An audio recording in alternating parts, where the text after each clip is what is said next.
राहुल गांधी ने आज कोविड पर एक वाइट पेपर जारी किया जिसमें उन्होंने डिटेल में लिखा है कि कोविड मैनेजमेंट को लेकर पहले जो गलतियां हुई हैं उन्हें सुधारा जा सके। राहुल गांधी ने ये वाइट पेपर जारी करते हुए साफ साफ कहा कि इसका मकसद फिंगर पॉइंटिंग बिल्कुल नहीं है। उन्होंने कहा कि पहली लहर के दौरान वैज्ञानिकों ने दूसरी लहर की बात की थी, लेकिन सरकार की तैयारी उस हिसाब से नहीं रही। आज भी हम वहीं खड़े हैं। सुनिए जरा क्या कहा राहुल गांधी ने। पूरा देश जानता है कि थर्ड वेव आने जा रही है।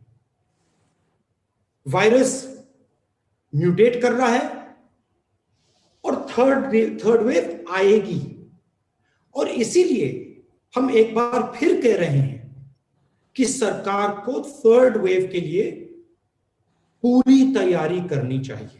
राहुल गांधी ने कहा कि सभी हेल्थ इंफ्रास्ट्रक्चर की रिक्वायरमेंट्स को पूरा करना चाहिए।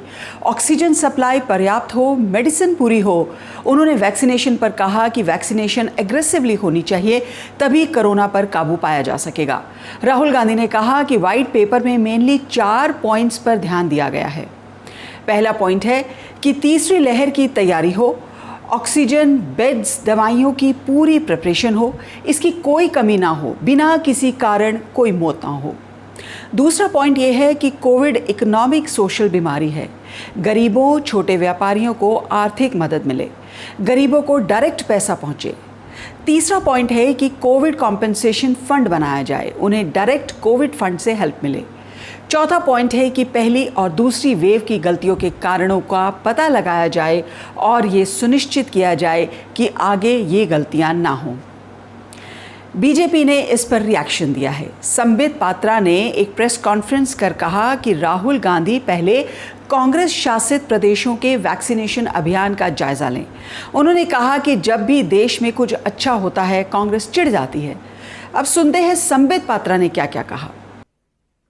आरंभ में ही राहुल गांधी और कांग्रेस पार्टी ने जब भी इस लड़ाई में निर्णायक मोड़ आए, उस समय उन्होंने राजनीति करने की भरसक प्रयास किए। कहीं ना कहीं इस लड़ाई को डिरेल करने का अथक परिश्रम राहुल गांधी ने किया है। मैं तो कहूंगा अथक परिश्रम राहुल गांधी जी ने भी किया है। और अथक परिश्रम केवल और केवल इंडिया की जो लड़ाई है कोरोना के खिलाफ, कैसे इंडिया उससे डिरेल हो जाए, उसमें अथक परिश्रम राहुल गांधी जी ने किया। संबित पात्रा ने भी बीजेपी का एक व्हाइट पेपर जारी किया और कुछ सवाल पूछे। मैं कुछ सवाल पूछूंगा और उसका उत्तर भी मैं ही दूंगा, क्योंकि हम जानते हैं कि उसका उत्तर राहुल जी नहीं देंगे। सवाल नंबर 1, ये जो सेकेंड वेव हुआ है ये कहां से शुरू हुआ? कांग्रेस शासित राज्य से शुरू हुआ। किन राज्यों में सेकेंड वेव का सबसे बड़ा असर पड़ा और सर्वाधिक प्रतिशत केसेस किन राज्यों में हुए? उत्तर, कांग्रेस शासित राज्यों में हुए। सर्वाधिक मृत्यु किन राज्यों में हुए सेकेंड वेव के कारण?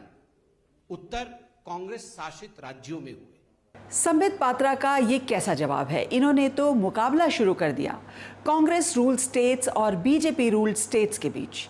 देश तो एक ही है, प्रधानमंत्री भी पूरे देश के हैं। कोरोना जैसे पैंडेमिक में क्या मुकाबला सही है?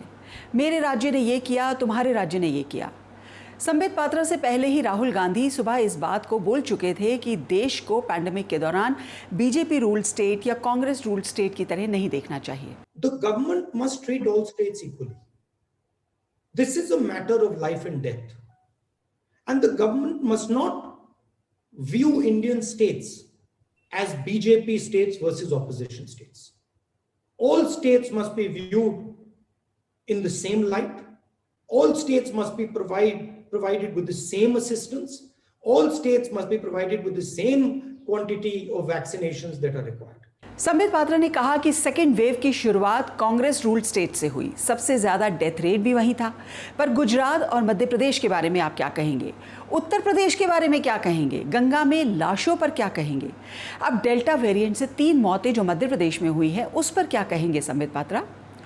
कोविड जब पीक पर था, क्या राहुल गांधी ने मोदी को वेस्ट बंगाल में रैली करने के लिए कहा था?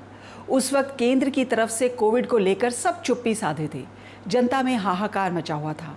पर सभी बड़े नेता और मंत्री पश्चिम बंगाल में कैंपेन करने में लगे हुए थे। संबित पात्रा को ये भी बताना होगा कि क्या इस देश की सरकार से कोई सवाल नहीं कर सकता?